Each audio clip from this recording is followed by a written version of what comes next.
Hello, my Calming My Compass community. We are back here today to tell you a story about the office of unscheduled surprises. Take a slow breath, let the noise of your day fade, and allow your compass to find its quiet center before we step into the story. Let's begin. In the soft hush of early morning, before the elevator hums awake and before keyboards begin their rhythmic chatter, the Compass Point corporate office feels almost serene, like a quiet sea awaiting its inevitable waves. The carpeted hallways still cradle the last echoes of yesterday's footsteps, lingering in the same way memories do when the day hasn't yet cluttered the mind. This is the period I call my compass hour, a time when I breathe deeply, center myself, and let my internal compass decide where I stand before the office's chaos tries to spin me in every direction possible. And spin me, it always does. At Compass Point, calm is the appetizer.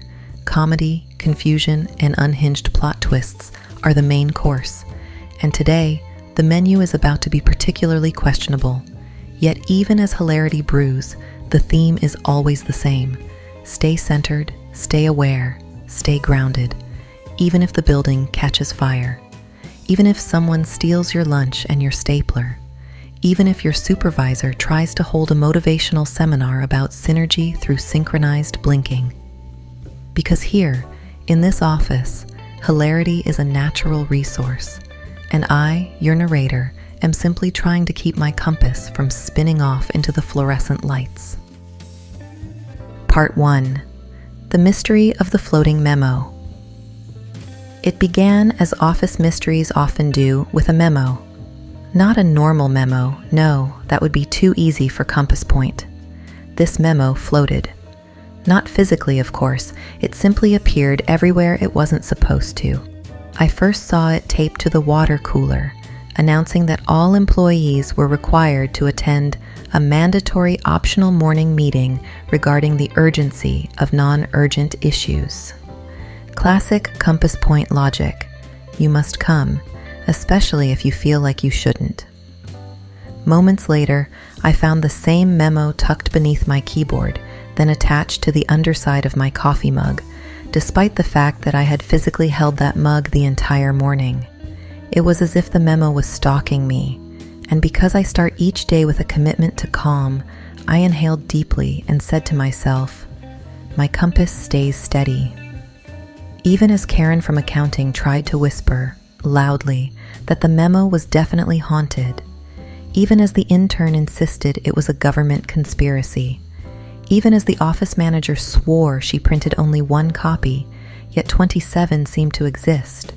Whatever the cause, the memo's relentless reappearance became my morning companion. And though unsettling, it was merely the first twist in what would become a spiraling day of unexpected revelations, comedic chaos, and the reinforcement of my guiding motto, breathe first, panic later. Part 2. The Great Conference Room Coup. The next disturbance came from Conference Room B, known unofficially as the Room of Minor Disasters. Whenever something dramatic happens at Compass Point, odds are Conference Room B is involved, usually against its will. Today was no exception. As I walked by, a commotion inside had drawn nearly half the staff to the doorway. The scene resembled a low-budget reenactment of a corporate uprising, chairs overturned, half-eaten bagels rolling on the carpet, a whiteboard toppled like a fallen titan. At the center of it all stood Tim from HR, holding a laser pointer like a rallying flag, shouting about how the room had been double booked for both a performance review marathon and a 3-hour seminar on breathing exercises for overwhelmed office plants. Yes, plants, as in ferns. Someone in upper management had decided the potted greenery needed morale support. Meanwhile, the performance review attendees refused to surrender the space, claiming their emotional turmoil deserved priority over the emotional turmoil of ficus trees. Tension rose, voices escalated, a bagel was thrown. I stepped forward, inhaled calmly, raised my voice above the fray, and declared, "Everyone, let's redirect our compasses." Silence followed. Confused, awkward silence, but silence nonetheless. For a brief moment, peace hovered, and then someone pointed out the office plants had been moved into the hallway, forming what looked suspiciously like an audience. The conflict resumed, but my compass, still steady, or at least wobbling less violently than everyone else's. Part 3. The IT department declares independence. One of the greatest sources of entertainment in our office is the IT department, a trio of caffeine-powered warriors whose battle cries echo through clogged printer queues and malfunctioning spreadsheets. On this particular day, they had finally reached their breaking point. After decades, months, of requests like, "Can you make my computer run faster even though I have 198 tabs open?" Or, "My keyboard isn't working because I spilled soup on it again," the IT team staged a full-blown secession. They posted a sign. "The IT department has become its own sovereign nation. Passport required." Employees laughed, assuming it was a joke, until IT began issuing actual passport booklets made of sticky notes stapled together. If you wanted help, you had to approach their desk, recite a solemn pledge about respecting technology, and receive a stamp in your makeshift passport. Those who refused, exiled to the dreaded try turning it off and on again queue.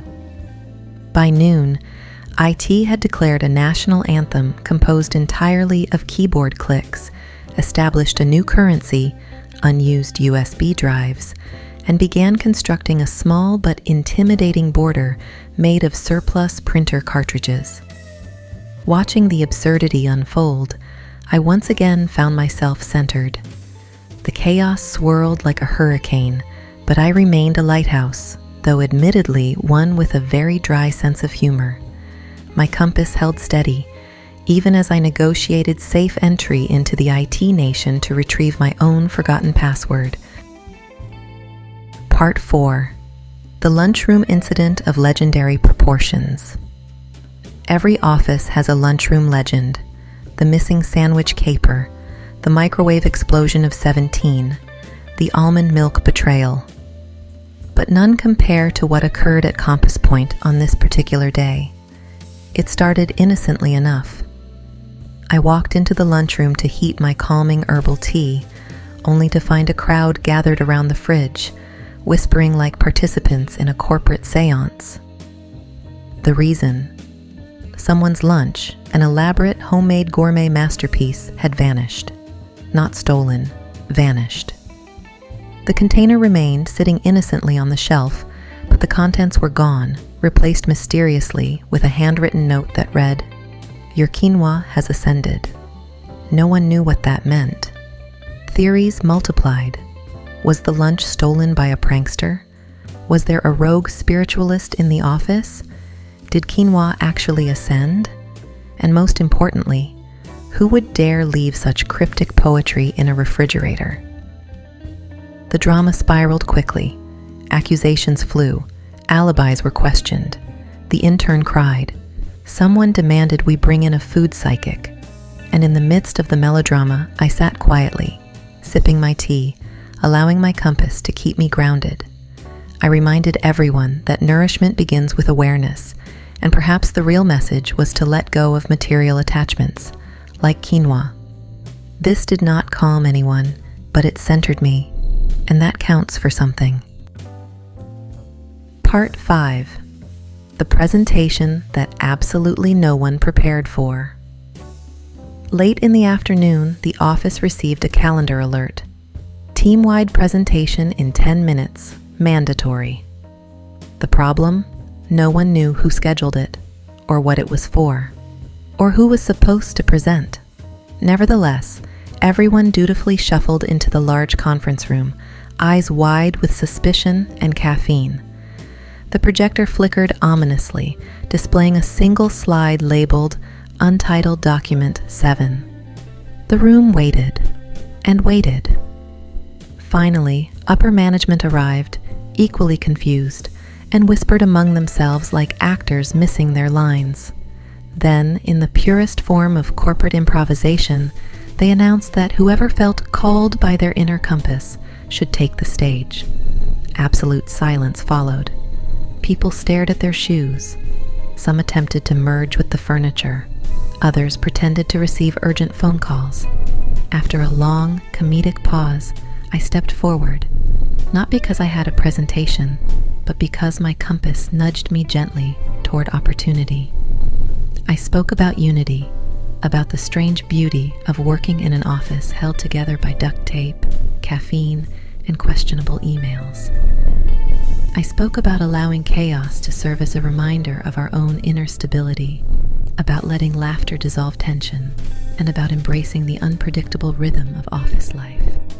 By the end, the room had softened, shoulders relaxed. A few people even nodded thoughtfully. It was, in its own strange way, a moment of collective calm, a rare but welcome event at Compass Point. Part 6. The day the office chair attained enlightenment. The next morning at Compass Point began with an unusual quiet. An omen, really, because whenever the office is quiet, something bizarre is brewing with the intensity of a microwave burrito about to explode. I arrived early for my usual Compass hour, ready to sip tea and center myself before the fluorescent battlefield awakened. But nearly immediately, I noticed a strange formation in the hallway. Employees gathered in a semicircle around what appeared to be an office chair. Not any office chair, Chair 47, a notoriously squeaky, slightly crooked, possibly cursed artifact from the supply closet. Chair 47 was known for throwing people backward at unpredictable angles and making an ee-irk sound that resembled a goose losing an argument. And yet today, it sat perfectly still, serene, almost majestic, like an enlightened monk meditating in the staff corridor. I approached slowly, unsure if I should disturb what felt like a sacred moment. People whispered with reverence. The intern claimed the chair had glowed. Karen from accounting insisted she heard it hum in a tone that was either a divine frequency or a broken spring. Tim from HR announced that the chair had entered its higher consciousness phase and should no longer be sat upon without emotional consent. I inhaled deeply, grounding myself in the ridiculousness of it all, letting my compass calibrate to this new and unexpected absurdity. After all, if anything in this building were to achieve enlightenment, it would certainly be the one piece of furniture that has endured the collective frustration of 47 unfulfilled performance reviews. Then came the twist. When someone attempted to move the chair, it rolled smoothly, gracefully, silently, a miracle. The office gasped. The chair glided as though its wheels had been greased by celestial hands. The squeak was gone. The wobble had vanished. Chair 47 had, in its own unconventional way, healed. The symbolism wasn't lost on me. In the same way we sometimes wobble through our days, lean too far back, or squeak under pressure, we too can recalibrate when least expected. The room fell into a calm awe as we watched a once irritating object become a peaceful anomaly. Of course, someone immediately tried to sit in it. Of course, the chair promptly flung them onto the carpet. Enlightened or not, Chair 47 still had boundaries. As laughter rippled through the hall, I felt my compass steady once again. In that simple, silly moment, the entire office was united, grounded by humor, softened by whimsy, reminded that even in the most chaotic environment, unexpected calm can still find its way through. And sometimes that calm arrives not as a profound message or a life-changing revelation, but as a wobbly office chair rediscovering its purpose. Closing. The compass always finds its way back. As the day wound down and the office lights dimmed into their evening hum, I reflected on the odyssey we had just survived. The floating memos, the conference room coup, the IT department's bold declaration of independence, the transcendent quinoa, the enlightenment of the office chair, and the mysterious presentation had all woven themselves into a tapestry of chaotic hilarity. But through it all, my compass remained steady, sometimes wobbling, sometimes confused, but never broken. That's the heart of the Calming My Compass theme. No matter how absurd life becomes, no matter how surreal the workplace grows, we can always choose to return to our center. So as I gather my things and prepare to leave the building, I smile at the echoing laughter, the shared frustrations, and the bizarre beauty of this place. Tomorrow will bring new stories, new twists, new tests of patience, and new opportunities to steady the compass once again. And I hope, dear listener, you'll come back for the next installment, ready to laugh, breathe, and navigate the unpredictable world of Compass Point with me. Because the journey is far from over, and trust me, the cosmos of office chaos has only just begun.